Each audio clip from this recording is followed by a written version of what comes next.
पण प्रत्येक वेळेला असं झालं असेल ना, की म्हणजे इतकं कौतुक जेव्हा झालं आणि तुमच्या बाबतीत तर असं झालं, की माझी वारसदार म्हणून म्हणावं कोणी तर लता दीदींनी किंवा इथं गाणी कविता स्वतःच्या म्हणजे तात्या साहेबांनीच कविता निवडून द्याव्यात आणि हिला आता असं आहे की असं जेव्हा म्हणजे परमेश्वराची कृपा आहे. पण ती जेव्हा अशी होत असते तेव्हा म्हणजे कौतुक होत असतं, पण त्यावेळेलाच कुणीतरी त्याच्यामुळं दुखावत असतं, कुणीतरी त्याच्यामुळं तुमच्याबद्दल वाईट साईट बोलत असतं.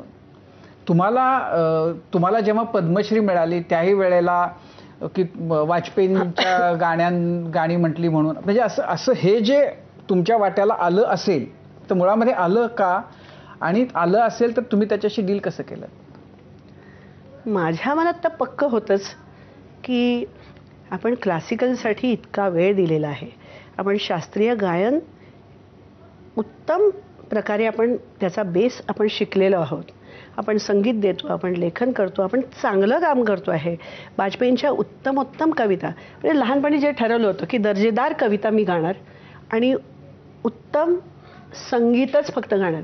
म्हणजे एक गाणं कोणीही शोधून द्यावं की सुमार कविता आहे बाबा, नाही, ह्याला मी घट्ट पकडून ठेवलं. पद्मश्री मिळाल्यानंतर माझ्या आयुष्यातला एक अत्यंत महत्त्वाचा किस्सा, एक गोष्ट सांगते. अनाऊन्समेंट झाली 26 जानेवारीला आणि दुसऱ्या दिवशी माझे गुरु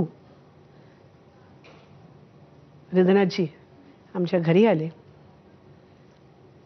आणि मला म्हणाले की पद्मजा, ही पद्मश्री तुला तुझ्या मेरिटवरती केवळ मिळालेली आहे, फिल्मी संगीताच्या कुबड्या घेऊन नाही.